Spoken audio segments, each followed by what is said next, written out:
I'm not saying I don't like police. I'm not saying that. I'm saying I'm just scared of them. Nothing wrong with that. Sometimes we want to call them too. Somebody broke into my house once. It's a good time to call them, but I don't know. The house is too nice. It ain't a real nice house, but they never believe I lived it. Oh, he's still here.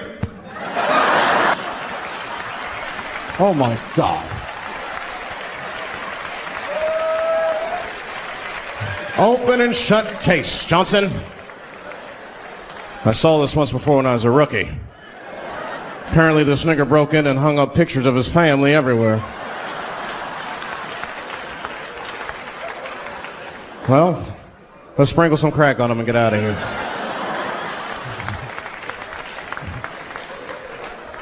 Oh, you know, that's that whole brutality thing. See, that's common knowledge now. There was a time when only minorities really knew about that. I'm not going to say white people didn't believe us, but you were a little skeptical. You were a little skeptical. I mean, I don't blame you. And then Newsweek printed it, he knew it was true. And then the Newsweek white people were like, oh my God. Honey, did you see this? Apparently the police have been beating up Negroes like hotcakes. It's in the May issue. I mean, really, how could you know, though? How could anyone else know? You know. I mean, maybe you should have seen something a little suspicious. Don't you think it was like a little suspicious? Just a little suspicious? Hey, every dead black person the police find has crack sprinkled on them. I mean, come on, man. Come on, man. Who gets shot and sprinkles crack on themselves? Nobody would do that. Bam! Oh!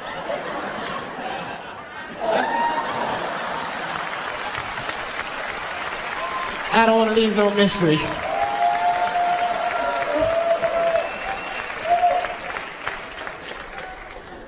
So black people are very afraid of the police. That is a big part of our culture. No matter how rich you are, how old you are.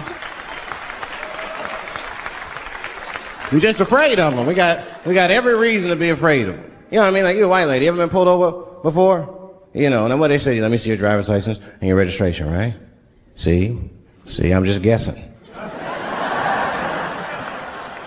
That's not what they say to us. I mean, you wouldn't believe what they say to us. Spread your cheeks and lift your sack. Like, what the fuck? Excuse me? You heard me. Spread open your cheeks and lift your sack. I got a driver's license, too. There's easier ways to prove who I am and shit. What does that prove? I can't go to the bank like that. Cash my check. What do you mean you don't have any ID? Wait a minute.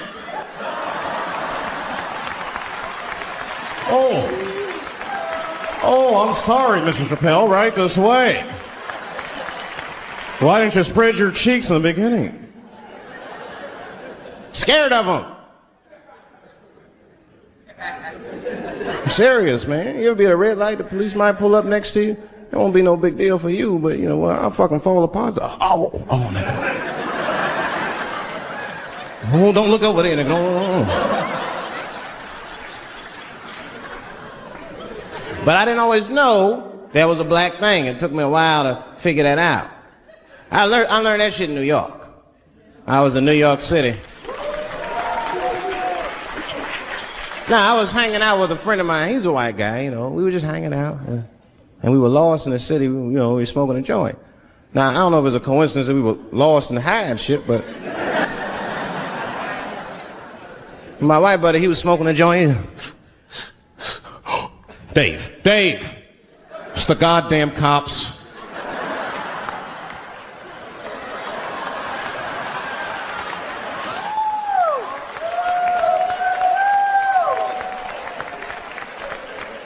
I'm gonna ask him for directions. I said, Chip, no! Chip, don't do it! It was too late. He was walking over there, this man was high as shit. Excuse me, sir. Touching him and shit. Excuse me. Need some information. Start confessing things he shouldn't confess. I'm a little high. All I want to know, which way is 3rd Street? The cop was like, hey, take it easy. You're on 3rd Street.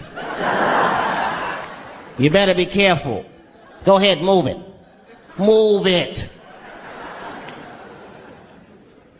And that's all that happened. That's the end of the story. Now, I know that's not amazing to some of you, but you ask one of these black fellas, that shit is fucking incredible, isn't it? I'm saying a black man would never dream of talking to the police high. That's a waste of weed.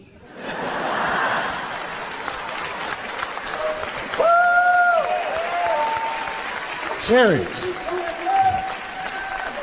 I mean, I'd be scared to talk to the police when I'm sleepy. They fuck around and get the wrong idea and shit. Oh my God. That nigger was on PCP, Johnson. I had to use necessary force. You saw him. No paperwork. Just sprinkle some crack on him. Let's get out of here. That's how it is. But at the time, I didn't think there was anything racial about it. I was just like, man, Chip, you got fucking lucky. You better be careful. But then another time, me and Chip are driving. Now, I'm not driving. Chip is driving, and he's driving a little crazy. He's been drinking. Now, I don't like to let my friends drive drunk, but, you know, I was smoking a joint. I couldn't really say shit to the guy.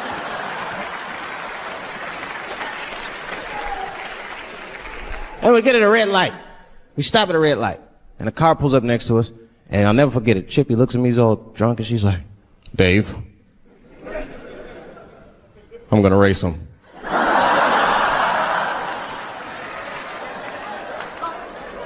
I knew it was a bad idea, but I was high. I tried to explain to him it was a bad idea, but all that came out was, well, nigga, sometimes you got to race. I don't know.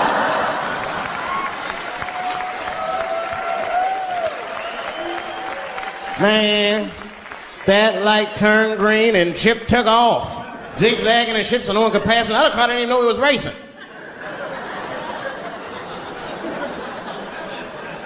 Then the police seen us and pulled us over. Now you understand, I'm scared as shit.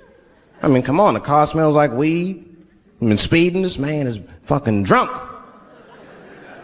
I was scared. Chip was not scared at all. It was weird. He didn't even turn his radio down. Isn't that weird a little bit? I mean, if you get pulled over, wouldn't you turn your radio down? Nobody want to get their ass beat to a soundtrack and shit. You know what I'm saying? Chip had the music blasting. We're not gonna take it.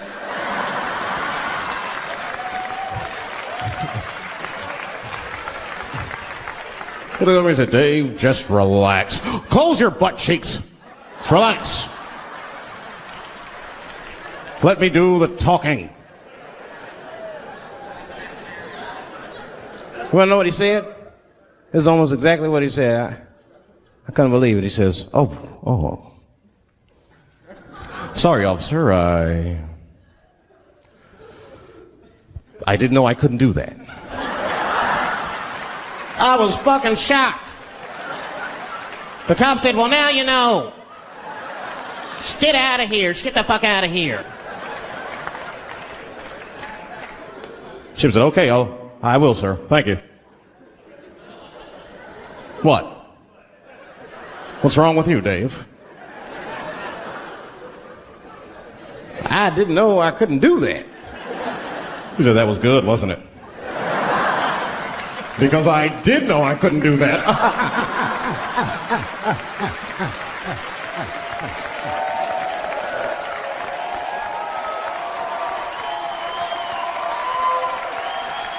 I was shocked. I wasn't shocked at the audacity of it. I was just shocked because I would have never thought to say that. I don't think any black dude would think to say that because they know we know the law. Every black dude in this room is a qualified paralegal and shit. He knows the law. And if one of us even start to do something wrong, an old black man will pop out of nowhere. Nigga, don't do that. That's 5 to 10. Watch out. Well, we know the laws and the penalties. That Chip didn't even know he couldn't race. The 70s were a wild era. And while all this was going on, Bill Cosby raped 54 people. Holy shit, that's a lot of rapes, man. This guy's putting up real numbers. He's like the Steph Curry of rape. Man, that's a lot of rapes. 54. If he had raped 30 less people, that's still 24 rapes. Don't forget, each one of these rapes has 8 hours of sleep in it. Ladies and gentlemen, that's over 400 hours of rape. It only takes 65 hours to get a pilot's license. If rapes were aircrafts, this nigga's Top Gun for sure.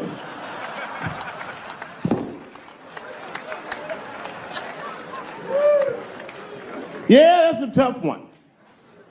You know, and I was on stage not too long ago. I was in Syracuse, New York. Yeah, well, yeah, for Syracuse, but the show didn't go so good. All because I was talking about Bill Cosby a little bit. Not a little bit, I'll be honest. Talked about him for like maybe 25 minutes. And a woman stood up in the back of the room and she screamed out, "You are a fucking asshole for saying these things." I know. Instantly, I felt, like bad. Not bad about what I was saying. I just felt bad, like, oh, that's too bad she doesn't like the show. I didn't realize it at first. But not only did she say that, she was rushing the stage. By the time I just saw this shadowy figure fucking charging up the aisle towards me in full fight mode. I was horrified. I said, oh my God. I'm gonna kick this bitch in the face.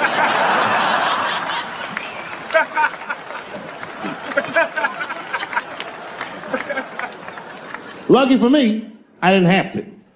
Security tackled her, but it was a really fucking horrifying scene. A scuffle ensued. And then, finally, she screamed out to me, "Women suffer." I said, I know. And ladies, I need you to know that I know.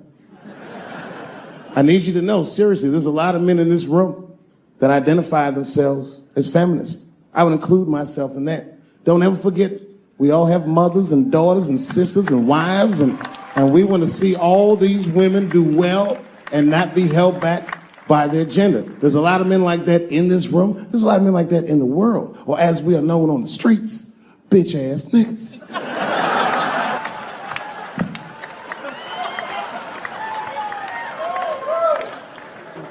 But as this woman was wrestling and screaming at me, I started to take offense. And I'm gonna be honest, race was involved. She was a young white woman. Well-intentioned, but it's like not thinking it all the way through. Bitch, how the fuck are you going to yell at a black man about discrimination? She didn't get it. She just kept going. Women suffer. I know. Women suffer. Same team. Women suffer. I know. And this is where she went too far. We suffer just like you. Slow your roll, bitch. You suffer, yes, but not like me. Not like us. She goes, suffering and suffering. What's the difference? I said, come on, white woman, you know what it is. You was in on the heist, you just don't like your cut. You suffer, I suffer. You suffer, I suffer. That's how it works. Can't do comparative suffering. If you're hungry and your friend says, people are starving in Africa, so what, nigga? I still want lunch.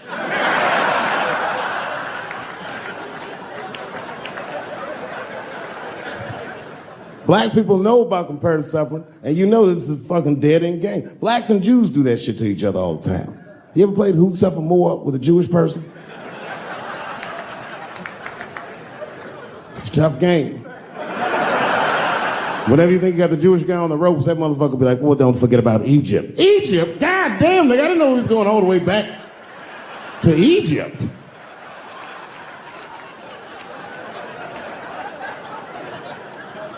What the fuck is wrong with her? What does she think? Does she think that I don't know that rape is wrong?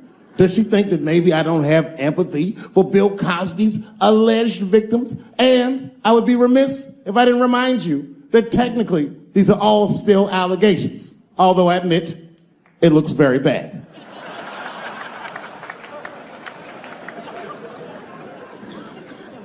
But perhaps, if she looked at it correctly, she would have empathy for me, the man she was attacking. 42-year-old black comedian. Obviously, Bill Cosby was a hero to me. And she doesn't know what it feels like to think that your hero might have done something so heinous. My God, you can't imagine. It'd be as if you heard that chocolate ice cream itself had raped 54 people.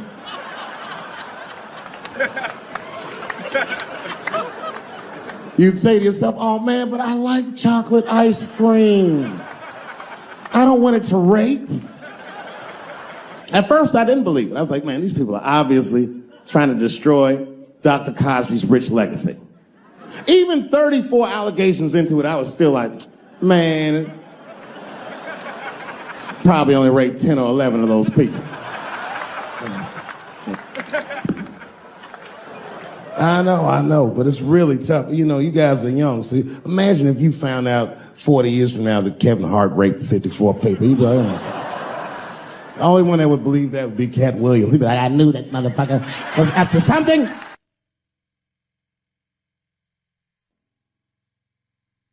My wife's friend, Stuart, told me that. My wife has a lot of gay friends. Stuart's their leader. She has a lot of gay friends. And I don't like them.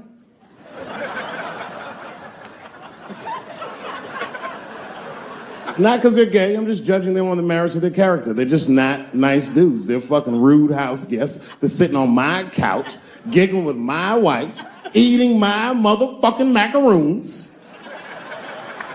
And I come in, they act like the party's over. Hey, Stuart, what's going on? This guy talks to me the way a cat would speak if a cat could talk. Hi, David.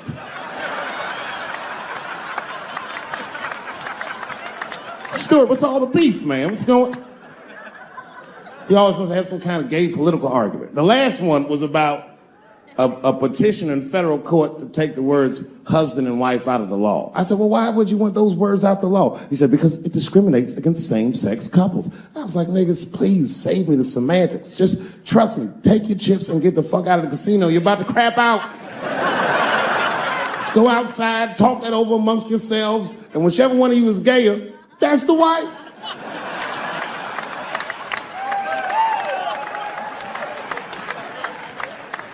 No, Stuart didn't like that. Stuart educates me about this movement, you know what I mean? I didn't even know shit about it. He told me it's called LBGTQ.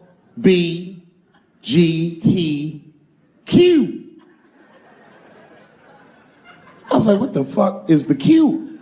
Does that even make sense, Q? Turns out Q is like the vowels. That shit is sometimes Y. It's for gay dudes that don't really know they're gay. You know what I mean? Like prison fags who are like, well, I'm not gay, nigga. I'm just sucking these dicks to pass the time. I'm not G, I'm Q. Ugh.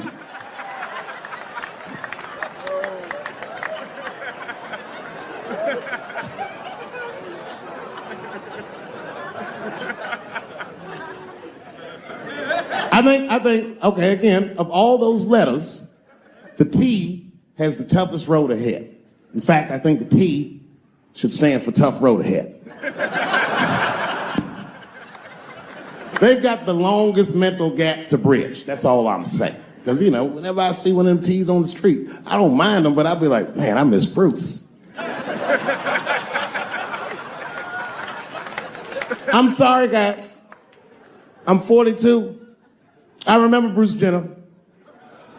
Before the Kardashians, before all that, this motherfucker was a white American superhero. It was amazing. He was beating Africans at track and field. We'd never seen anything like it. He was on my cereal box growing up. You know how much of that cereal I ate, nigga? I didn't know he was gonna do that.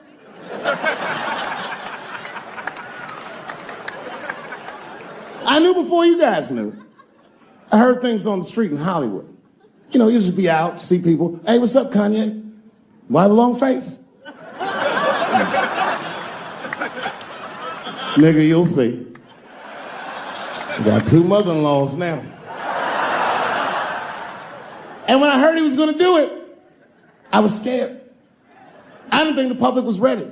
I didn't think the media was ready. And you know what? I was wrong. Not only did the public embrace him, but the media was nice. I'd never seen anything like it. Welcome to the world, Caitlin. So long, Bruce. Hello, Caitlin. I was shocked. Is this happening? Wait a minute, is this a time in American history when an American can make a decision for themselves? And even though other Americans don't understand it, they'll support it and let this person live a happy life? Is this what's happening? If it is, then good for America. That's Dave Chappelle, the American. Although Dave Chappelle, the black American, he was a little jealous. I was like, how the fuck are transgender people beating black people in the discrimination Olympics?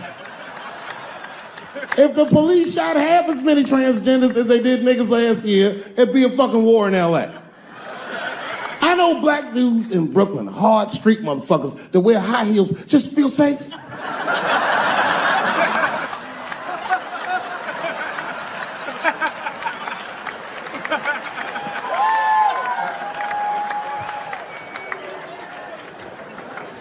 Transgenders are gangsters.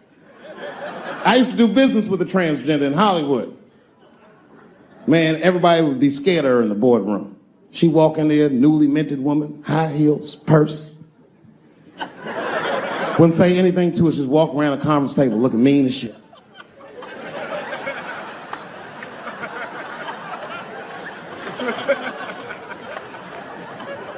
And then she walked to the head of the conference table, stare at us all. Reach in her purse and pull her old dick out and throw it on the table. Let's talk business, gentlemen. Ah!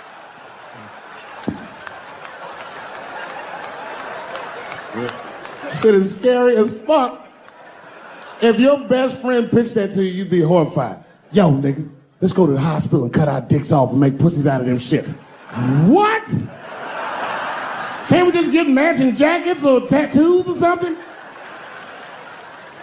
Sure, that's what you want to do? There's only one way to find out, nigga. Wu, Tang, bow, bow.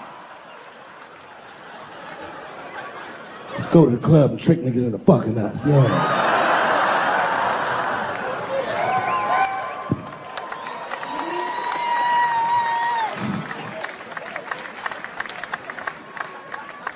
I was sitting back there, I'm smoking, drinking with the stars. And then two Hollywood movie producers came over right to me. Oh my God, Dave Chappelle, said the leader one. He was obviously gay. Some guys you can just tell. The other one seemed like a money guy, like maybe he was from Texas or some shit. But the gay one was definitely the leader because he did all the talking. And then he hit me with, so David, do you have any movie ideas that you would like to pursue? The truth is, I don't. But if you know the game, you're not supposed to tell motherfuckers you don't have ideas. I was like, yeah, man, I got plenty of ideas. And he called my bluff. Really? Like what? Huh?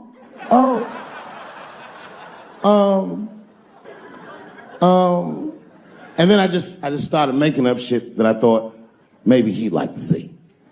I said, I have a superhero idea, because really? I go, yeah, he's a gay superhero. He was like, really? What's it called? Huh? Oh, it's called Same Hero, New Boots. It's about a gay sous chef in San Francisco. He gets bit by a radioactive rat on his shift when he's taking out the trash, and is blessed with powers beyond his wildest dreams. Supersonic, gay kind of powers. And he starts saving everybody in San Francisco. But at first, he only saves gay people. Later, he saves everybody, and the whole city just falls in love with him. The only problem is, no one remembers him when he saves them. Well, I don't understand. Why wouldn't they remember him? I said, because, dummy, he's gay. He keeps changing his outfit. People come up, thanks for saving, mister. What's your name anyway? And he's like, same hero, new boots, and that motherfucker flies away.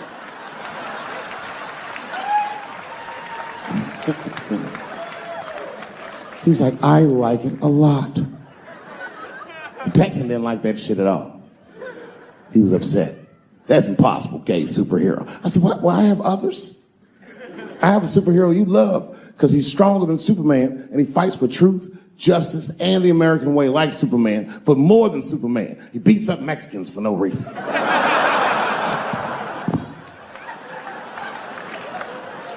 The Texan's like, you got my attention. I was like, man, this motherfucker is so strong, he can fly and do all this great shit. Only problem with this guy is he can't even activate his powers unless he touches a woman's vagina. Not a long touch, just a couple of pats.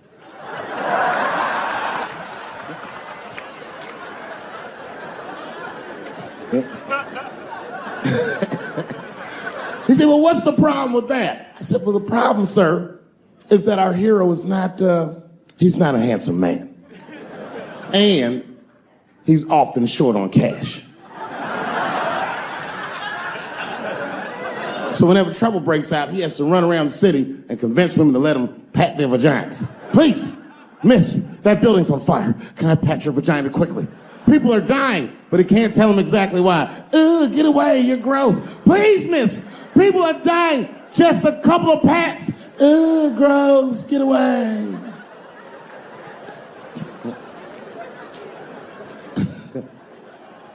So he rapes them. I know. That's the dilemma for the audience. Because he rapes, but he saves a lot of lives. And he saves way more than he rapes, and he only rapes to save. But he does rape. I didn't realize it, but the whole green room was looking at us. All the celebrities were disgusted. Oh. That guy from Texas was like, here's my card. Call me on Monday. That worked out. The second time I met O.J. Simpson.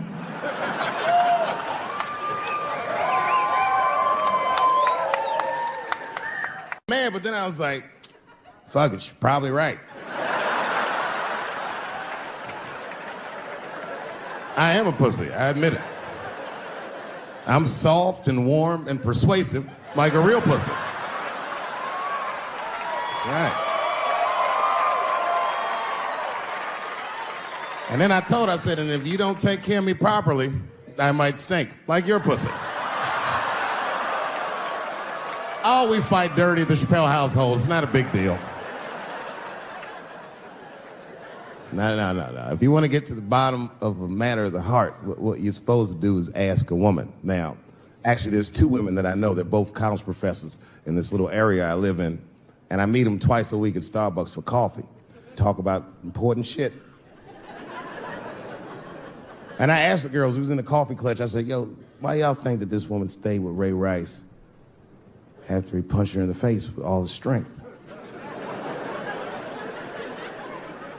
And one of my girlfriends said, David, you need to wake the fuck up. She's staying for the money.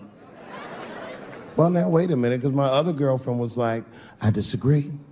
I think that she actually loves him. And I said, wait a minute, ladies, you know what? I think that you're both right. And what I was doing when I said that was preserving the possibility of a threesome with these bitches. I've been chipping away at this pussy one cup of coffee at a time for like 4 years. I was gonna throw all that hard work away over some Ray Rice shit. I don't care that much.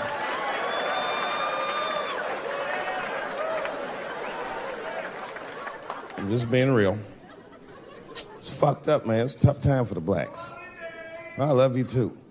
And then here comes the banana peel. I'm waiting on it any second. You know that's how it starts. I saw in the paper today that the guy that threw the banana at me got arrested again because he threw a banana at another motherfucker in a bar in Santa Fe. Look it up online after the show. He actually did that. And that guy was black too. I'm just saying. And you know what a guy said he did it at night? He said, I did it because Dave Chappelle is racist. So, nigga, that's not the best way to handle that if I am racist. What if Martin Luther King just went around throwing...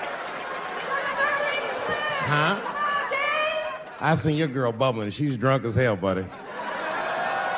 Listen, sir, I don't know what she's saying, but just take my advice. Get some water in her, or you're gonna have some dry pussy when you get home.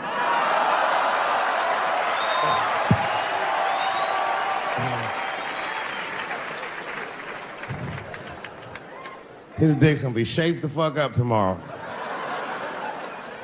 Santa Maria. Who got a cigarette in here? Anyone got a cigarette I can borrow?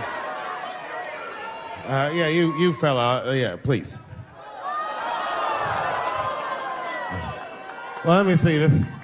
This is a Marlboro menthol. This could have been anybody. If it was a Newport, I'd be like a black dude threw that up. But a Marlboro menthol, that's one of them riddles.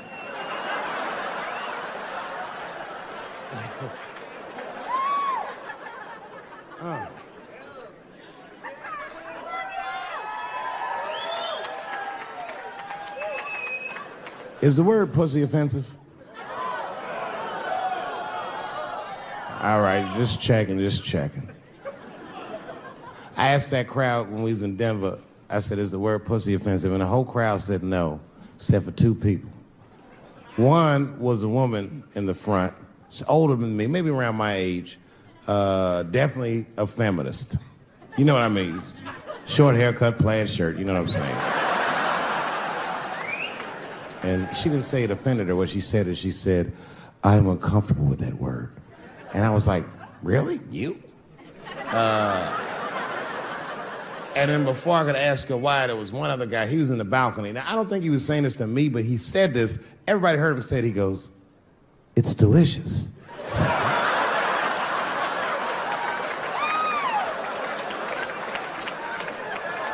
I don't think I've ever heard pussy called delicious before in my life. Now, this is not to say that it's bad, but it's definitely an acquired taste. I don't think any of us tasted pussy our first time like, it's good. It needs something.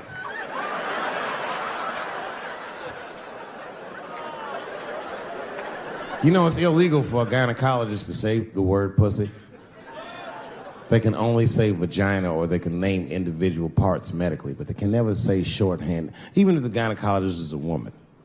I feel like if it was a woman gynecologist, it's cool. Like, am I all right? And she'd be like, girl, that pussy is.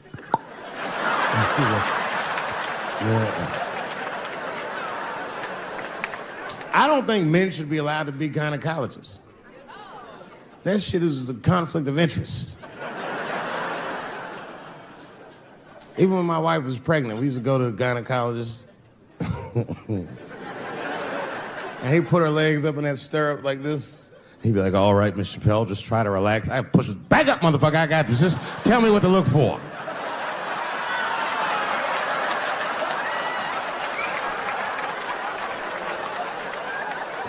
One of those home-style checkups. There's too many ethical questions when men do that. Like, can a gynecologist lose their license for smelling their fingers during an exam? Is that illegal? How could they not? These are men. It's like if you have a good barbecue, you don't even think about it. You just...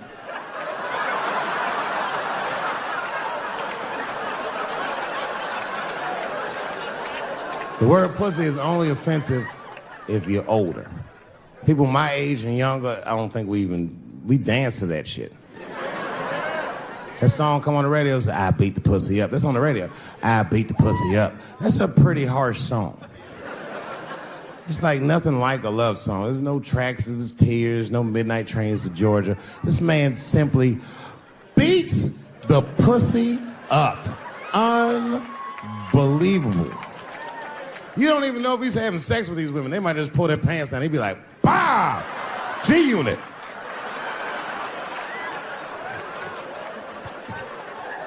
Like he'll be watching HBO. Hi, I'm Larry Merchant, standing here ringside with the pussy after a devastating bout with 50 Cent. Pussy, come over here and let me talk to you for a second. My God, you look terrible. Your lips seem to be swollen. You're bleeding a little bit. Tell me, pussy, what happened inside of that ring with 50? I don't know, Larry. I felt really good in the first round. I was ready to fight. It's warm and moist, and I don't know. It just hit me from angles I wasn't expecting. Front, left, The backside surprised me the most. Well, pussy, let's take a look at round 4. This is where it all went wrong for you. Here you come out of your corner, pussy. You fight really good. It looks like you got 50 with a right and a left, but then 50 slips you a jab, and there, right there. You see that? He punches you right on that little bean thing you have on the top of your head. I don't know what that is. There's 50 just pounding away at that bean over and over. Now, pussy, tell me, what goes through a fighter's mind when their bean gets rattled around like that? I don't think I was thinking anything, Larry. You know, I'm a real good defensive fighter. It's real hard to get to me. I've never been punched directly on my bean before. As a matter of fact, most fighters don't even know that bean exists. I guess he just hit me there and I lost control of my legs. I don't know what else to tell you. I like when Lil Wayne talks about pussy, because Lil Wayne used to have that song, he'd say, I got a bitch that plays movies in my jacuzzi. And then it goes like this, pussy juicy. That shit always makes me laugh, because no guy says that, you know what I mean? Only Lil Wayne would say some shit like that. If he was fucking a girl, she's like, is this pussy good? And I'm like, it's juicy, it's good. I said, the pussy was juicy. That's why I'm not Lil Wayne, because if I was in a hot tub with a girl and I could tell that the pussy was juicy while I was in the hot tub, I'd probably get out of the tub. I'm a germaphobe. I just picture Lil Wayne like, what is this strange oil floating in my hot tub water? It's pussy juice. That shit was so funny to me, I must have wrote like no less than 40 jokes with the punchline pussy juice. And all of them worked to some degree 100% of the time. I'll do one more just so you believe me, okay? All right, and this next piece, it's a special episode of CSI. For some reason, Lil Wayne is guest starring as the lead detective, okay? That's the setup. Are you ready? Here it goes. Has anyone else been on this crime scene? No. It's very strange. This place is virtually undisturbed. No forced entry. No sign of a struggle. Shine your flashlight right here. I just slipped on something. What is this? What is this? It glistens in the light. Smooth to the touch.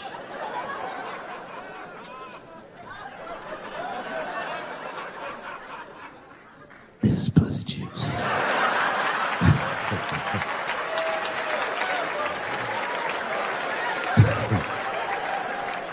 She must have been sitting Indian style. 39 more where that came from.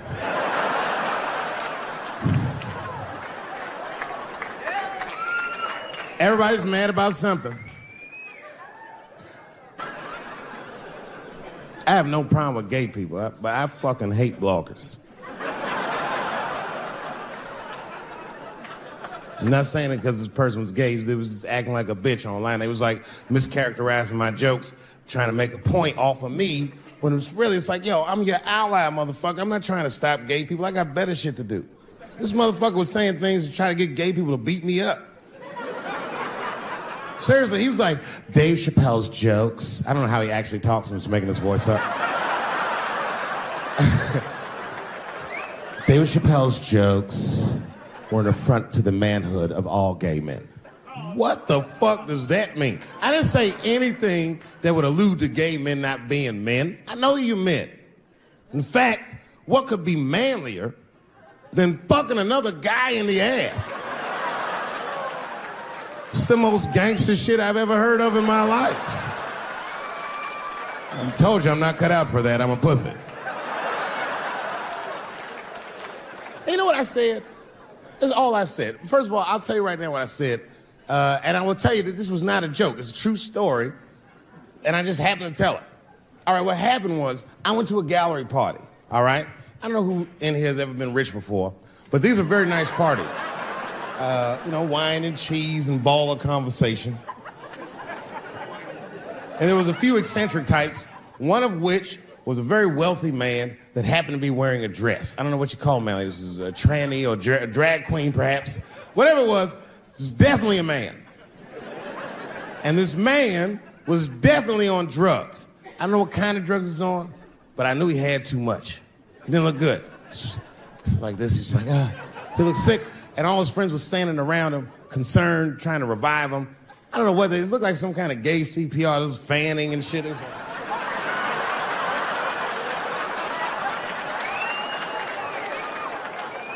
I saw all this from a distance. Now, I should have minded my own business, but I got curious. I was like, oh. And I went over there. All I said, excuse me, gentlemen, is he okay? And then they looked at me like I was.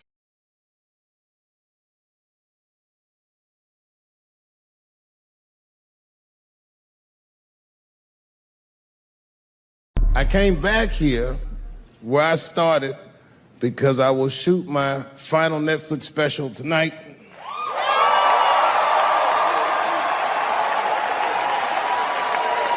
That's right. And after this shit, it's time to make America wait again. I've done too well. You know, if you black in show business and do too well, it's scary, nigga. Like, you gotta get the fuck out of the casino while the getting's good, while you're still winning. If you don't walk away from the table, that's how niggas get Kevin Harted. You already know. That's my man. I'm just saying, if he got a sex tape out, well, it's just a matter of time for me.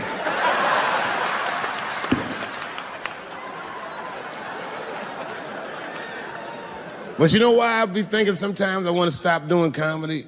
And you know, I don't want to sound like a braggart saying this, but the real, reason I want to stop is because I'm too goddamn good at it. I'm dope, nigga. No, I'm not even exaggerating. It's not exciting. Every night before I come out on stage, I'll be backstage like, I'm sure this is gonna go well. And it always does. I'm so good at writing jokes, and this is not even an exaggeration. I actually write jokes backwards. I will write a punchline with no particular setup in mind. I'll just put it on a scrap of paper, and I'll throw that scrap of paper in my fishbowl. I have a fishbowl in my house filled with random punchlines. And every once in a while, I'll shake the bowl, and I'll dig in there and just pull one out and see if I can make that shit work. And I picked one for this special. It's not an easy punchline to pull off. Are you ready? Yeah. Here it goes. The punchline is, so I kicked her in the pussy.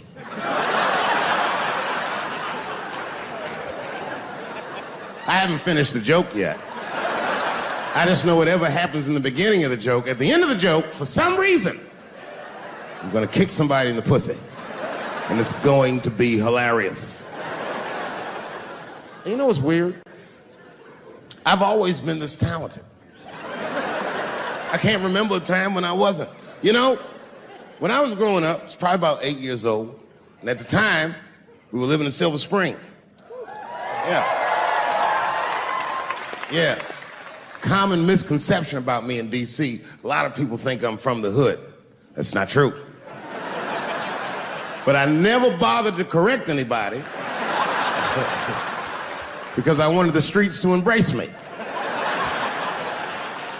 As a matter of fact, I kept it up as a ruse. Like sometimes I'll hang out with rappers like Nas and them, and these motherfuckers will start talking about the projects. Yo, it was wild in the PJs, yo. And I'll be like, word, nigga, word. But I don't know. I have no idea. My parents did just well enough so that I could grow up poor around white people.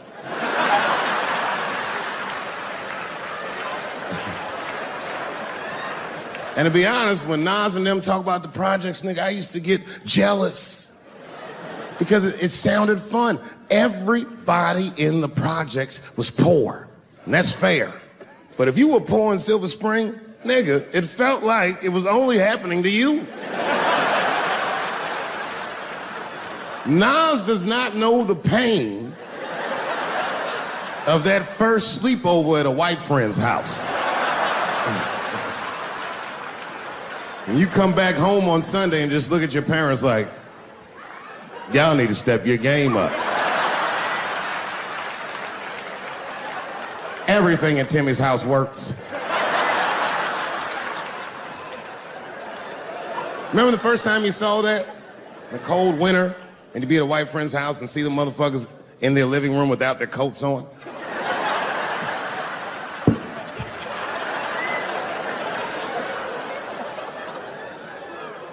Timmy was one of my first white friends, like, in my life, man. He's a good dude, too. He moved to Silver Spring from Utah, of all places. I guess his family was affiliated with that Mormon church they got down there, and me and him used to hang out. And one day I was at his house, we were just hanging out, and Timmy says, Dave, why don't you stay for dinner tonight? I said, oh, man, I'd love to, but I can't. If I'm not home before dark, my mother will kill me. That was a lie. My mother had several jobs. I hadn't seen her in like 3 or 4 days. And the only reason I lied to Timmy was because at that point in my life, it was my experience that white dinner wasn't delicious.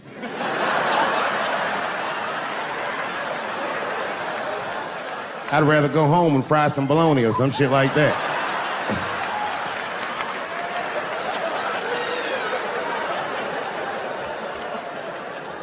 But then old Timmy threw me a curveball I wasn't expecting. He said, well, it's too bad you can't stay, Dave, because Mom made stovetop stuffing. I said, what the fuck, stovetop? Well, hold on, nigga, let me make some phone calls real quick.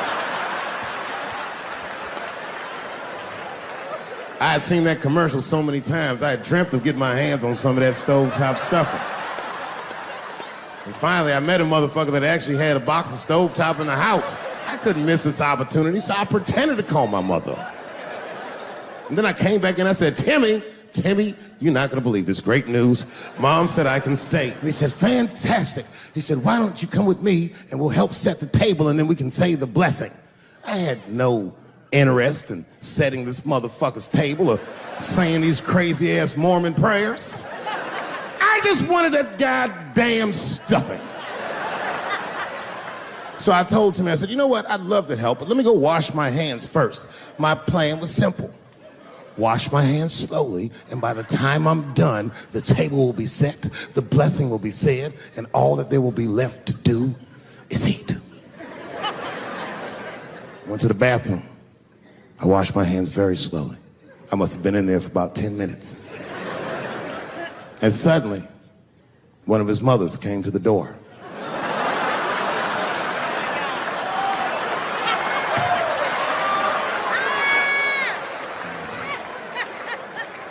She was like, hi, David, right? I said, yes, ma'am. She said, Timmy tells me that you're planning on staying for dinner. I said, I hope that's not a problem, ma'am. She says, no, it's no problem. In fact, we'd love to have you. It's just that we weren't expecting company. And I'm afraid there's not enough stovetop stuffing for everybody. So I kicked her in the pussy.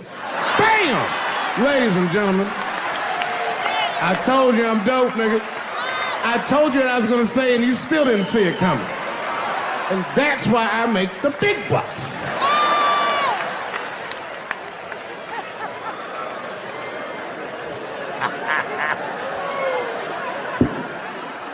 Oh my God. Let's talk business. How many people in this room are not originally from the United States? My round of applause. Where are you from, bro? You right there. Iraq. You're from Iraq? Ew. I was fucking around. How long have you been here in the country? 23 years. 23 years? Are you a citizen yet? You are? Congratulations, nigga. Congratulations. Well, welcome to this great land. You know, I'm going to give you a history lesson because I'm sure this wasn't on your entry exam. But every naturalized American has heard something about what I'm about to tell you. Picture it's the early 50s in the United States. This 14-year-old boy goes down from Chicago to Mississippi to meet his extended family for the first time. He'd never been to Mississippi. And before he went, his mother said to him, very pointedly, she said, if a white man looks you in your eyes in Mississippi, look away. And I don't know what you know about black people from Chicago, but they're not a scared people.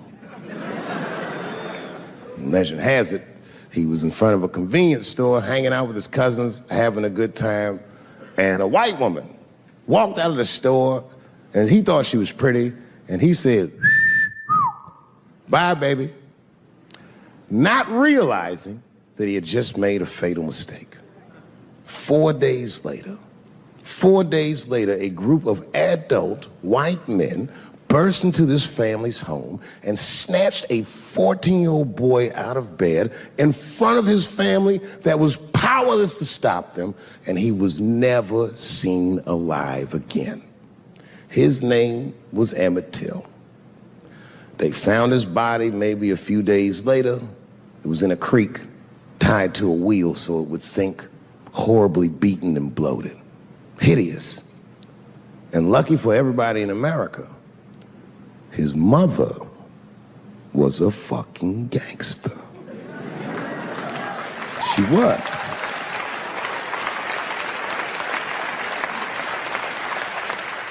If you can imagine, in the very midst of a mother's worst nightmare, this woman had the foresight to think about everybody. She said, leave my son's casket open. She said, the world needs to see what they did to my baby. And every publication here in the United States, from Jet magazine all the way to the New York Times, had this boy's horribly bloated body on its cover. And if our civil rights movement was a car, this boy's dead body was premium gas. This was a very definitive moment in American history where every thinking and feeling person was like, ugh, we gotta do better than this. And they fought beautifully, and here we all are.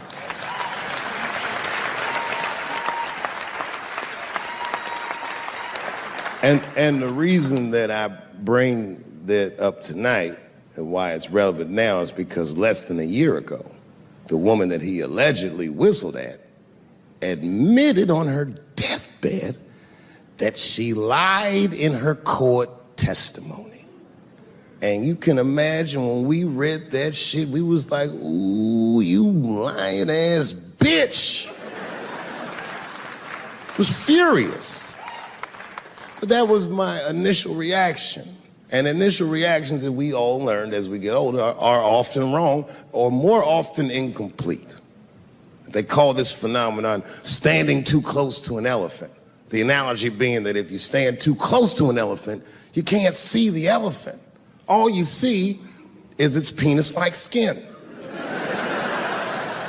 You gotta step back and give it a better look. And on stepping back and thinking about it for a few moments, I realized that it must have been very difficult for this woman to tell a truth that heinous about herself at any point in her life, even the very end.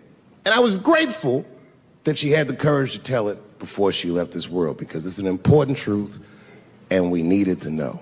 And I said to myself, well, thank you for telling the truth, you lying ass bitch. And then time goes on, and then after time, you can kind of see the whole elephant. And it's humbling, because you realize that this woman lied, and that lie caused the murder. But that murder set in motion a sequence of events that made my wonderful life possible, that made this very night possible. How could this be that this lie could make the world a better place? It's maddening. And that's how I feel about this president. I feel like this motherfucker might be the lie that saves us all. Because I have never felt more American than when we all hate on this motherfucker together. Jesus Christ, it's good. And when it happens, I can see everybody that's struggling. So if I'm on stage and I tell a joke that makes you want to beat up a transgender, then you're probably a piece of shit and don't come see me anymore. Or if you don't understand that when a football player takes a knee during the national anthem, he's actually standing up for me, then you might not want to fuck with me anymore. But I swear, no matter how bad it gets, you're my countrymen, and I know for a fact that I'm determined to work shit out with y'all. And if that woman that said that heinous lie was alive today, I would thank her for lying. And then I would kick her in the pussy. Thank you very much, Washington, D.C. God bless you, and good night.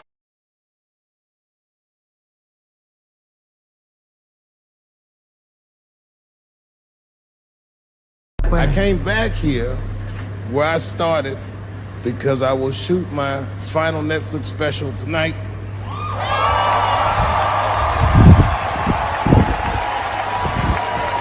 That's right.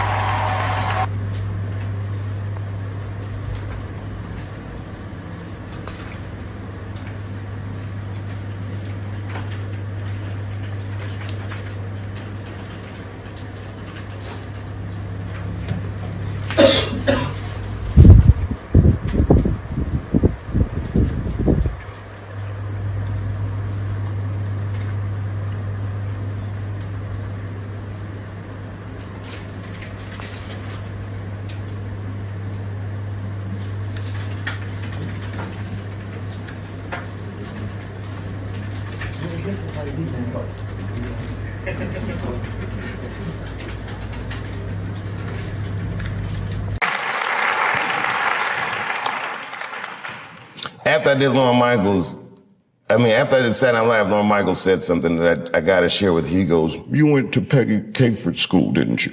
That's what he said. And I said, "I did." And he said, I want to say that Saturday Night Live, he goes, "Tell her I owe her money."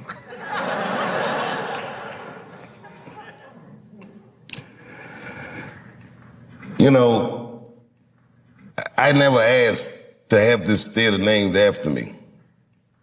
Peggy asked me. She was ailing, and I went to her house to visit her. She said, "I want you to put your name on the school." She said, "It will help us raise money for the school." And to me, it was like, I felt like I'm a little young for that, and I'm still kind of using the name, you know what I mean? Let's see what I do with it first. You never know, you know. Like, imagine if OJ named his son OJ Jr. Oh, Dad.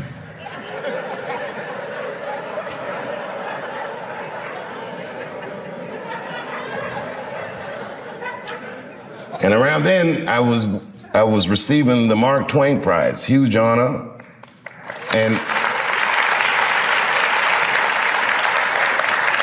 the next day, all the artists that came to honor me, the Bradley Coopers and Chris Tuckers and all these great people, came to Ellington, and they taught master classes for the students. And Peggy Cooper Capeford, as sick as she was, got out of her bed so she could be with her babies. She never left us. So I did it. Say, you know, whatever you want to do, however I can help, I'll do it. I got to tell you, if you quit a show like Chappelle's show, I don't know if you know what happens to you professionally, but I'll tell you what doesn't happen. They don't just say, "Well, good luck in your future endeavors." With that media, they beat me up. With their power, they tried to make me behave. It takes a strong person to stand out in the cold like that. And I swear to God, so much of the strength I got to do that, the inner warmth I got to do that, I learned in this school and from my friends who helped raise me.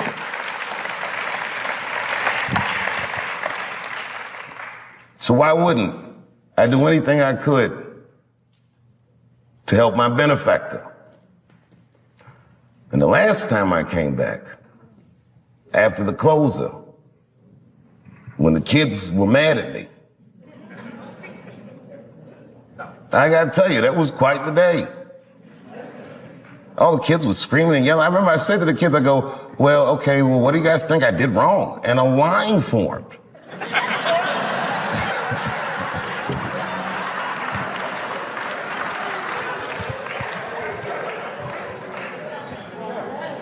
These kids said everything about gender and this and that and the other, but they didn't say anything about art. And this is my biggest gripe with this whole controversy with the closer, that you cannot report on an artist's work and remove artistic nuance from his words.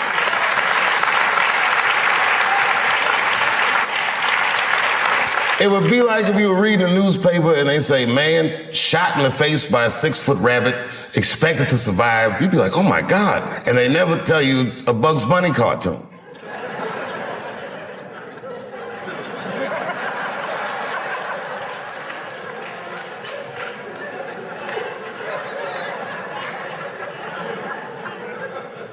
I took a lot of cold shots in show business. And I gotta tell you, as the years go on, you feel the shots less and less as just the business is what you say. But that one, that day, boy, that day they hurt me.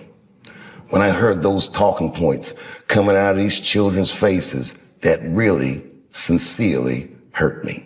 Because I know those kids didn't come up with those words. I've heard those words before.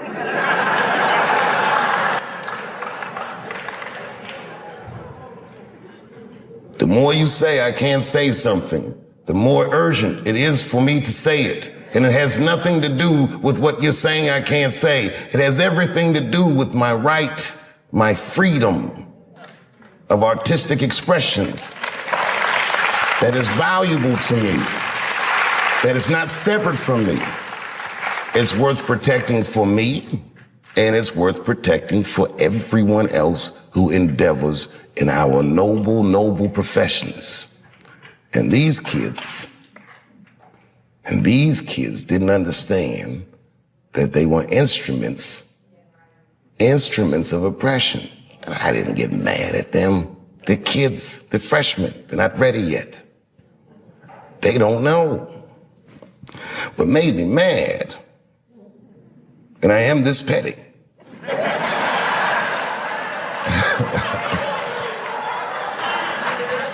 I ain't saying names. One of the kids' mother went on Fox News. And she used to be a student here.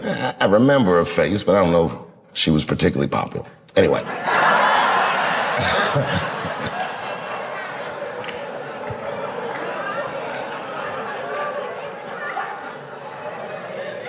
She was in the literary media arts department. She said a lot of things that I didn't like, a lot of things, but, that's her right. The things she said that got to me, she said, at Duke Ellington, that theater was a sanctuary for students. I used to sit there and meditate. Well, of course you'd meditate. You were a literary media arts student. We didn't meditate in here, we got to work. But okay, fine. I would sit in there and meditate, she said.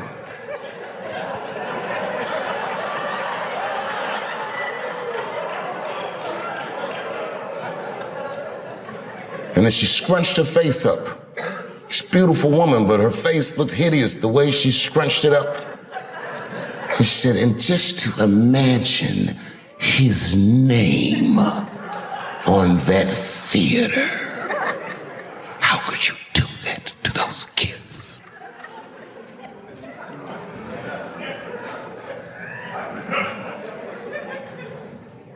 Listen. No matter what they said about the closer, it was still the most watched special in the world.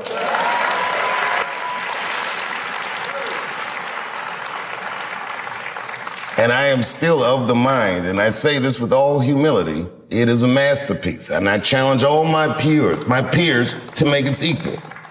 They cannot. I am sure.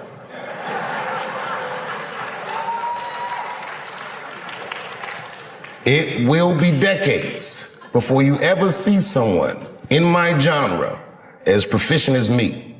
I am maybe a once-in-a-lifetime talent. I am telling you the truth.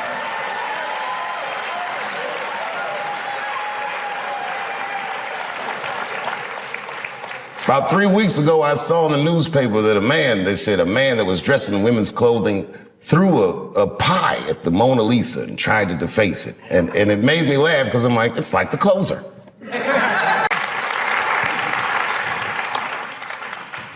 After I did Lorne Michaels, after I did Saturday Night Live, Lorne Michaels said something that I got to share with you. He goes, "You went to Peggy Caford School, didn't you?" That's what he said. And I said, "I did." And he said, I want to say that Saturday Night Live, he goes, "Tell her I owe her money."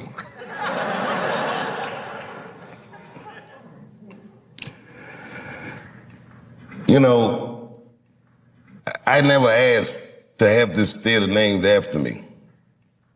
Peggy asked me. She was ailing, and I went to her house to visit her. She said, "I want you to put your name on the school." She said, "It will help us raise money for the school." And to me, it was like, I felt like I'm a little young for that, and I'm still kind of using the name, you know what I mean? Let's see what I do with it first. You never know, you know. Like imagine if OJ named his son OJ Jr. Oh, Dad.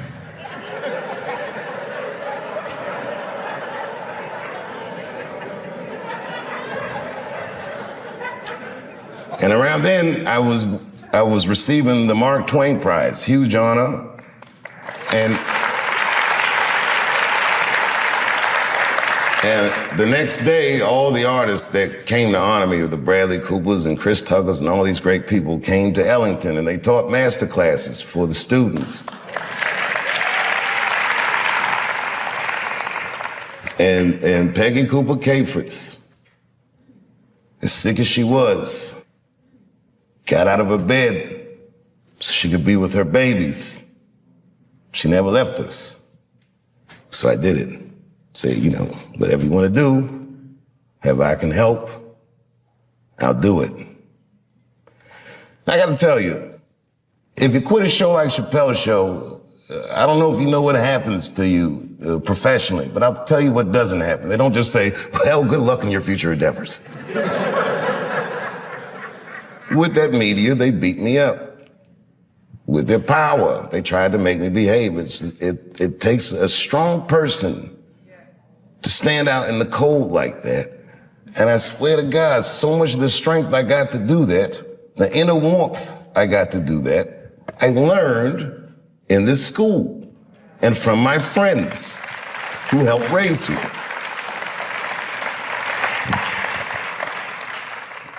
So why wouldn't I do anything I could to help my benefactor? And the last time I came back, after the closer, when the kids were mad at me, I gotta tell you, that was quite the day. All the kids were screaming and yelling. I remember I said to the kids, I go, well, what do you guys think I did wrong? And a line formed.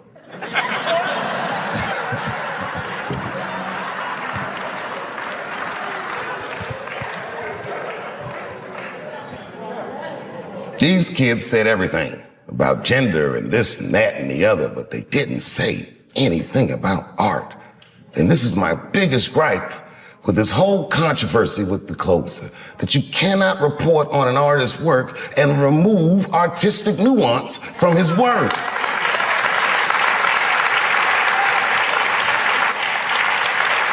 It would be like if you were reading a newspaper and they say, "Man shot in the face by a 6-foot rabbit, expected to survive." You'd be like, "Oh my God." And they never tell you it's a Bugs Bunny cartoon.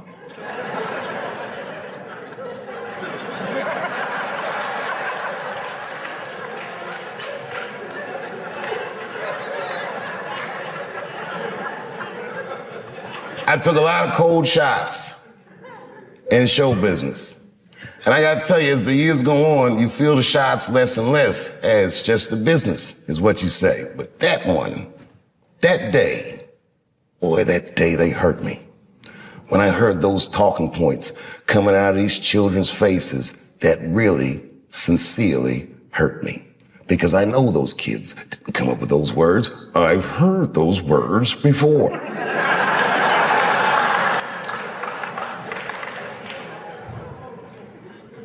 The more you say I can't say something, the more urgent it is for me to say it. And it has nothing to do with what you're saying I can't say. It has everything to do with my right, my freedom of artistic expression that is valuable to me, that is not separate from me.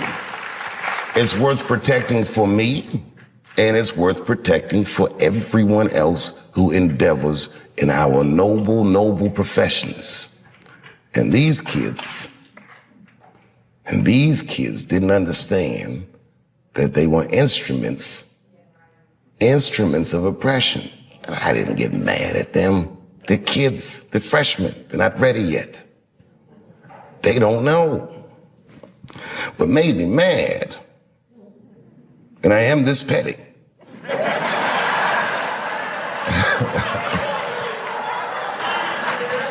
I ain't saying names. One of the kids' mother went on Fox News. And she used to be a student here. I remember her face, but I don't know if she was particularly popular. Anyway. You know, I'm from a different time, young man, a dark time to you. I'm from a time that I didn't even used to know who was on the phone until I answered the shit.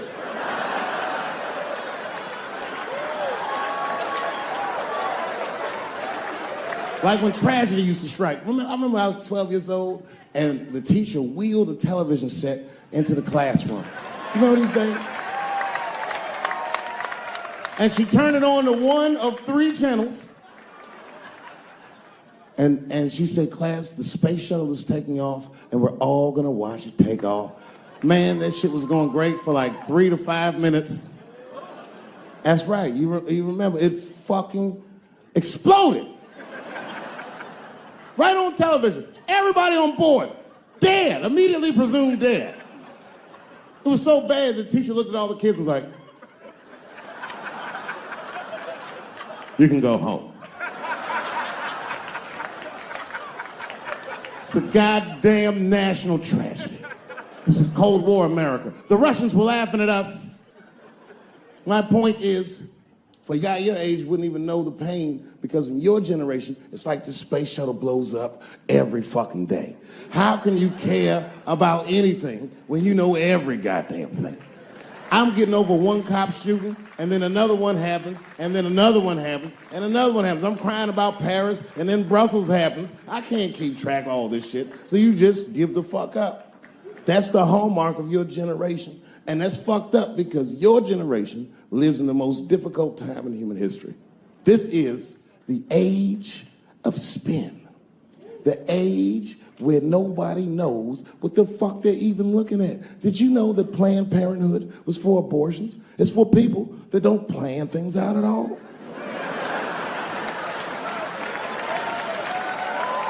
That's right. So a guy your age doesn't really know how he feels. Are you pro-choice? Are you anti-consequences? What does it all really mean? It's easier not to care for you. But for us, we were trained to care. We were raised that way. I used to watch a fucking cartoon when I was growing up called the Care Bears.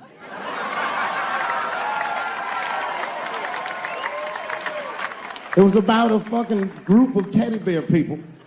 They were like teddy bears, but they were like people, and they were all different colors, and they all fucking just walked around caring. They cared about each other and everything else. They all had different designs on their stomachs, and the designs told you something about what they might be like inside. Very, very loving group of beings. And when shit got real bad, as nice as those teddy bears were, they didn't get mean faces. They got determined. And the leader would say, come on, guys, it's time for the Care Bear Stare. Remember that shit?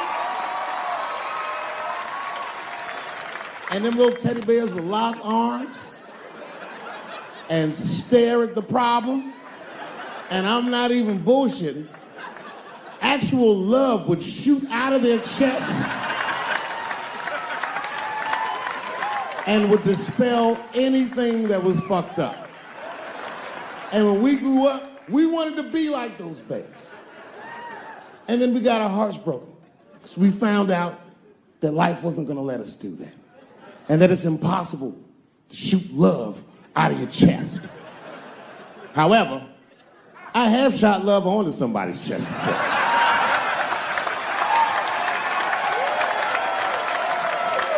I do it all the time. It's the next best thing.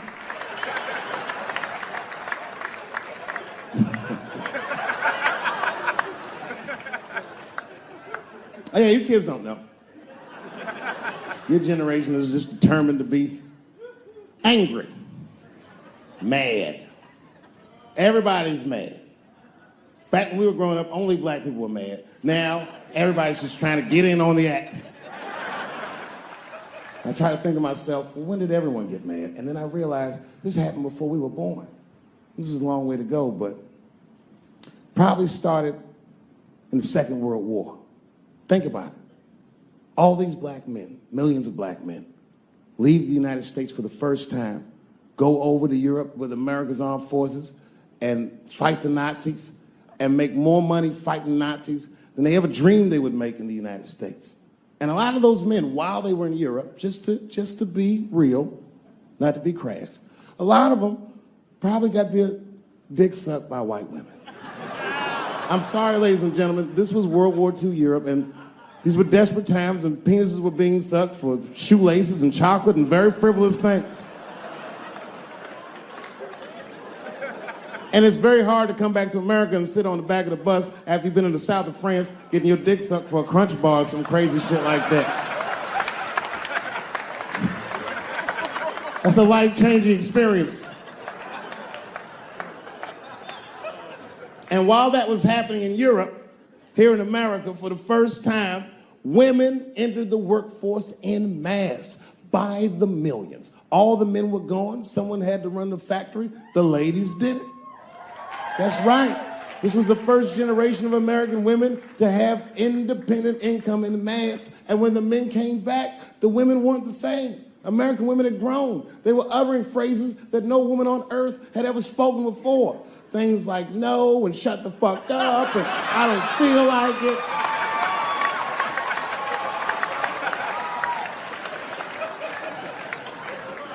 And then behind the scenes of that, there was a little-known government agency that started testing mind-controlled drugs on the American public. They fucked up.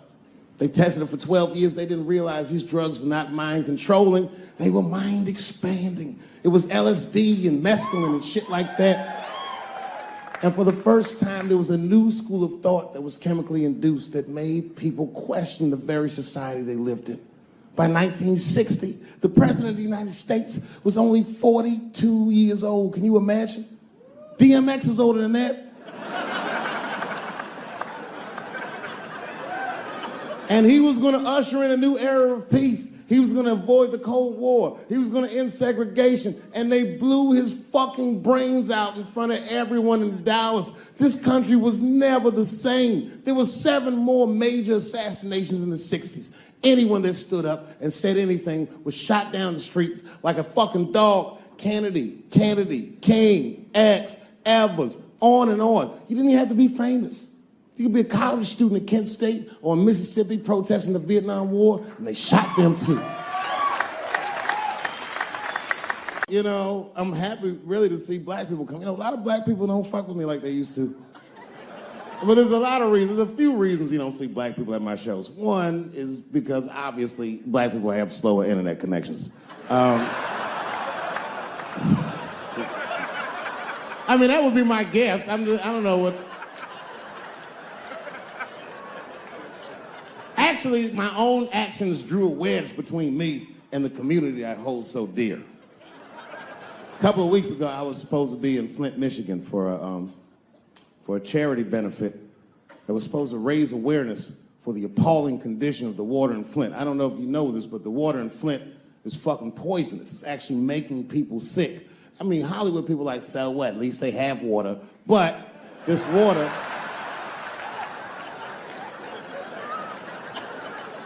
water's fucked up.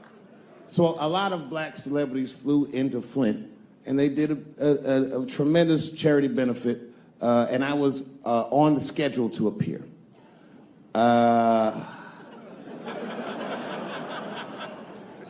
So the reason a lot of people haven't heard about this benefit, it was the same day as the Oscars.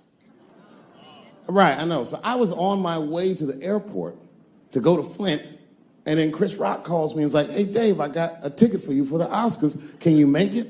And I was like, sure, nigga, I'm on my way to the airport right now. Oh, come on, man. What am I going to do about that water? What am I, a fucking superhero? I need to have fun. I need to live, too. I didn't fuck that water up. Stevie Wonder was there. They didn't need me. I'm sorry, everybody. I've never been to the Oscars. You've seen the movies I make.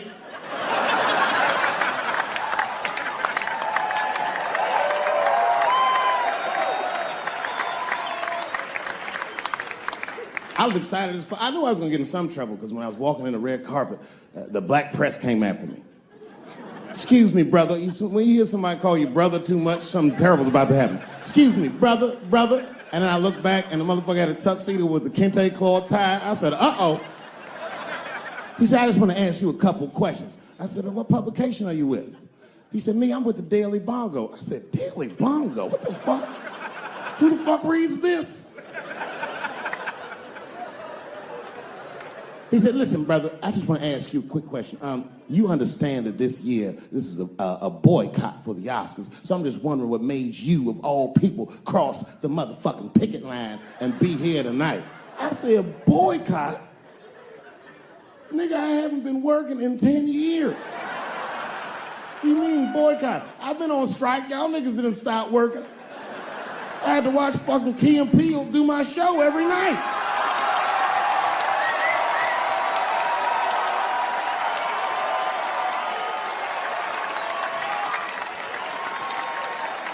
Fuck the Daily Bongo is what I said. I went to Oscars and had a wonderful time. I went in that fucking green room. It was filled with so many stars, I couldn't even believe what I was seeing. Hollywood was seducing me all over again.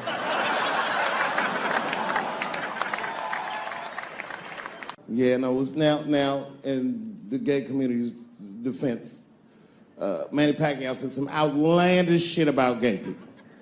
Very, very not nice things that I won't repeat, but there was biblical verses and some analogies to animals. Wasn't a good look. Nike took his shoes immediately, which I thought was a little harsh. A little harsh. You know what I mean? Because he's, just because he's Asian. You know what I mean? Fuck, you gonna take shoes off Asian dude to appease a gay dude. You know what I mean? No? You don't know what I mean. But Asian people kind of know what I mean. No? No Asians in the front? No? No, this is what I mean. Okay, look, okay, you're an Asian dude. No, I say this with no disrespect, but we're all Americans, right? And we can agree that America has a huge body count all over the world, but nowhere more than Asia. Literally, if you look at history, recently, we have bombed the masculinity out of an entire continent. We dropped 2 atomic bombs on fucking Japan, and they've been drawing Hello Kitty and shit ever since. There's a lot of lady boys in the wake of our bombs. And I know these things because my wife is Asian. She's Filipino. All right, well, okay, so that explains it. Now you know why you see me at all those Filipino events. I'm not there picking up pussy, I'm dropping some off.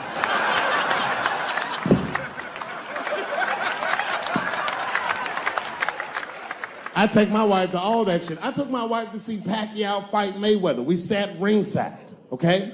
That was a quiet car ride home. That's what that was. But if you know what's popping in the Philippines, you know that they got a whole generation of kids in the Philippines growing up without their mothers. Yes, A lot of women in the Philippines go to the Arabian Peninsula, they come to the United States, they make all their money here, they send all that money back home, which is still one of the #1 staples in the Philippines economy, money that their expats send back to the Philippines. The men, on the other hand, are left rearing children, twiddling their thumbs, waiting on their wives' checks. These men have been fucking emasculated. And then suddenly, a boxer rises from amongst them and reinstates their manhood with his motherfucking fist. This is not the guy you're supposed to ask, what do you think of homosexuals? He's not your champ. Shit. That's why I don't have a sneaker deal, because if you say something that people don't like, they'll take your fucking shoes off. If Martin Luther King had a sneaker deal, we'd still be on the back of the bus. They always true, the Nike exec come up, hi, Martin, we need you to tone down the talk of civil rights and blacks being humans. It's upsetting our southern distributors. But I don't understand. I thought that's why I had a sneaker deal in the first place. Not quite. Really, it's a walking shoe, and we like the marching, but try to understand. Fuck that shit. You know, I get it, though. I understand why gay people are mad, and I empathize. You know what? I'm just telling you, this is a black dude. I support your movement, but if you want to take some advice from a Negro, pace yourself. These things take a while. Just because they passed the law doesn't mean they're gonna like you. Brown versus the Board of Education was in 1955. Somebody called me a nigga in traffic last Wednesday. It's so long, it takes a minute.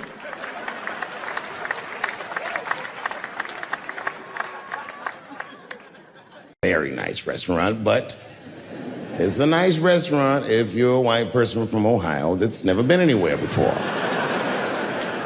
Picture Chili's.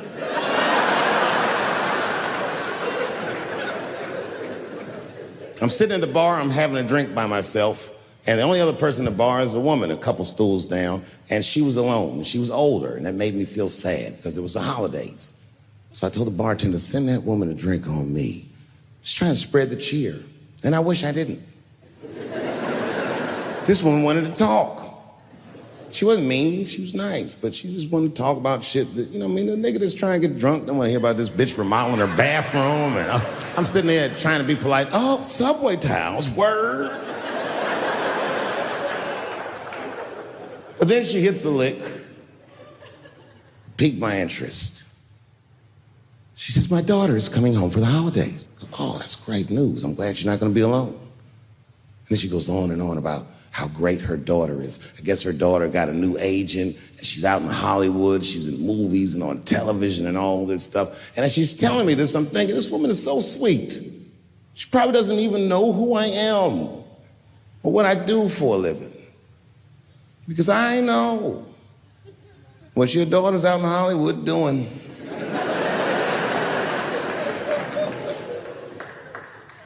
And then she goes, would you like to see her picture? Oh, now I don't want to see this woman's picture, but what am I going to do? I go, okay, yeah, sure, I'd love to see the picture.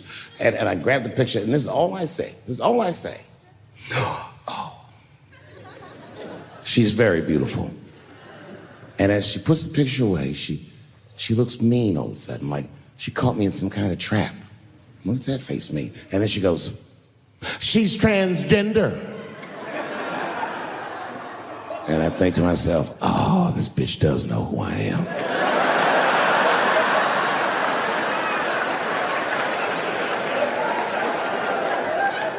I really resented that trap because that trap doesn't let me be honest. If I was honest, I wouldn't fall for it. I just looked at the picture like, ooh, look at that big chiseled jawline, that big thick Joe Rogan neck.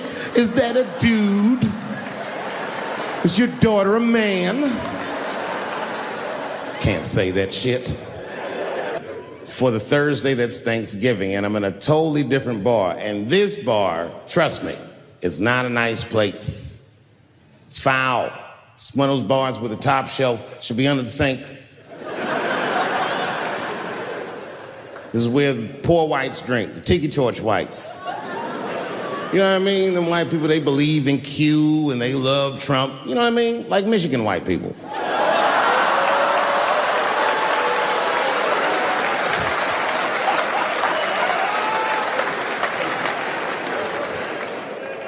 I remember I was at this bar one time. This is that kind of bar it is. I was in there one time, I was fucked up. And I turned around to everybody in the bar, I go, hey, everybody, I'm gonna buy everyone in the bar a round of drinks. And all the motherfuckers like, hoorah! And the bartender knew I was drunk, so she pulled me aside. Mr. Chappelle, are you sure about that? That's going to be $16.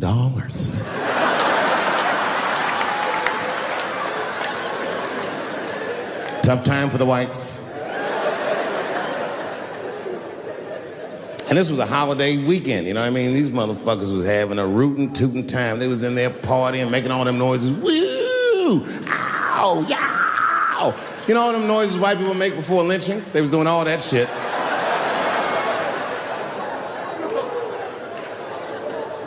I was drunk. I looked over my shoulder. I thought I was tripping. I guess who was in the bar? I thought I was seeing things. I looked across the room and I saw the trans bitch from the picture. I couldn't believe it. I said, what is a trans person doing in a place like this? This is very dangerous behavior. And she was with two big, buff, gay black dudes. I didn't know these dudes, but I know they was gay.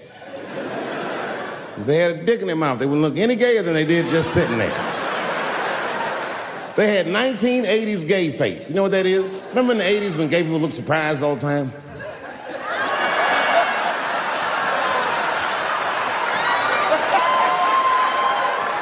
Close your mouth, nigga. What's surprising? You know what I mean?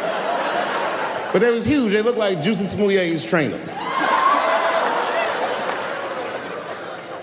And I'm thinking, man, these motherfuckers in a line of trouble. So what I do is I stand up, and everybody in the bar likes me, so I make a big show of it to make sure that everyone can hear me. I walk right up to her, and I go, hey, I just met your mother the other night, and she told me all the great things you're doing in Hollywood, and I cannot believe that someone from a podunk place like this can achieve all that. I'm so proud of you. Welcome home. And the whole bar said, hoorah.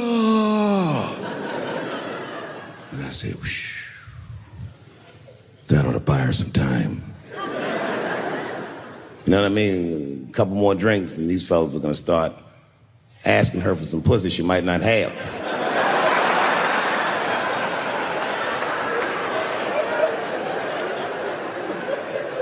And she was very gracious. She said, thank you so much. And we shook hands. And as she was shaking my hand, her face turned mean, like her mom's. And she said, do you mind not punching down on my people? Oh, I don't like that. Normally I would have let it go, but I was drunk. I said, what might you mean, bitch? I was careful to call her a bitch because I didn't want to blow her cover. Turns out she wasn't hiding. She was loud, she was proud. She let me have it in front of everybody. Screaming at me, all the talking points from that article. You transphobic, this and that. Kept clapping her hands in my face. Let me tell you something. I said, where you learned this from? Black bitches kept doing, let me tell you something, honey. So annoying. She kept calling transgenders her people. Isn't that weird? My people this, my people that. I said, what do you mean your people? Was y'all kidnapped in Transylvania and brought here as slaves?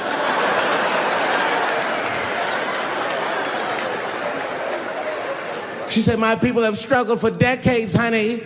Decades. And I looked at them gay black dudes like, is there anything you niggas need to tell this bitch? Clifford.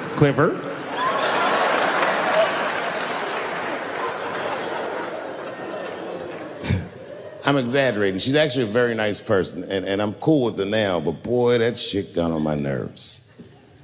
And it got on my nerves because whenever someone says that to me, I know they've never seen me for themselves. They just repeat what they've heard.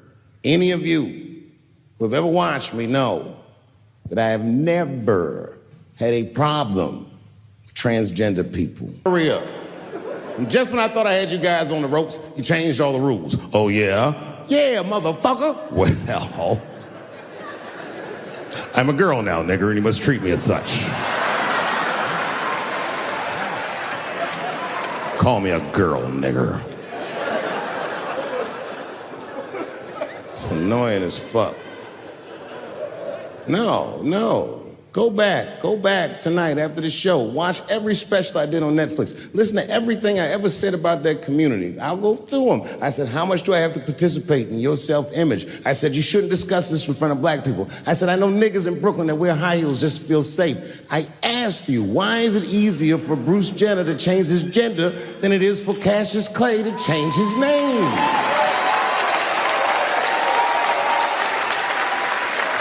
If you listen to what I'm saying, I'm not even talking about them, I'm talking about us, and they don't listen. It's very annoying. And they've canceled people that are more powerful than me. They canceled J.K. Rowling. My God, J.K. Rowling wrote all the Harry Potter books by herself. She sold so many books, the Bible worries about her. And they canceled her because she said in an interview, and this is not exactly what she said, but effectually, she said gender was a fact. And then the trans community got mad as shit. They started calling her a TERF. I didn't even know what the fuck that was. But I know that trans people make up words to win arguments. So I looked it up. TERF is an acronym. Stands for Trans Exclusionary Radical Feminists. This is a real thing. This is a group of women that hate transgender. They don't hate transgender women, but they look at trans women the way we blacks might look at blackface. It offends them. Like, ooh, this bitch is doing an impression of me.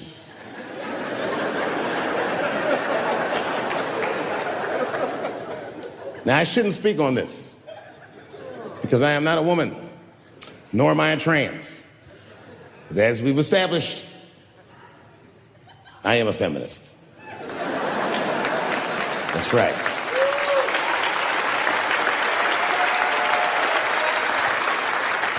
I'm Team TERF.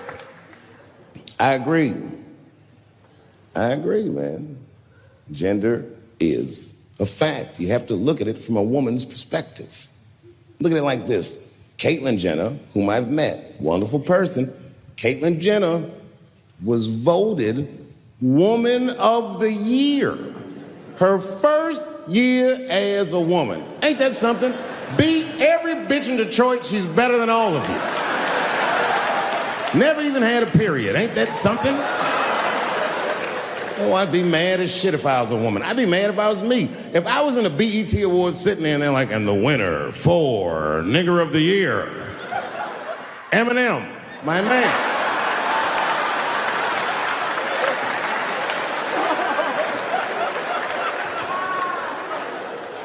Gender is a fact. This is a fact. Every human being in this room, every human being on earth had to pass through the legs of a woman to be on earth. That is a fact. Now, I am not saying that to say that trans women aren't women. I am just saying that those pussies that they got, you know what I mean?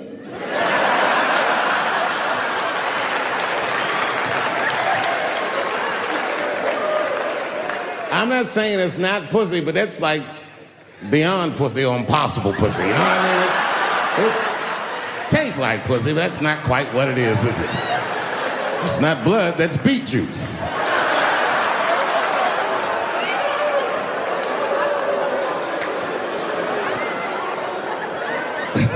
Oh, boy.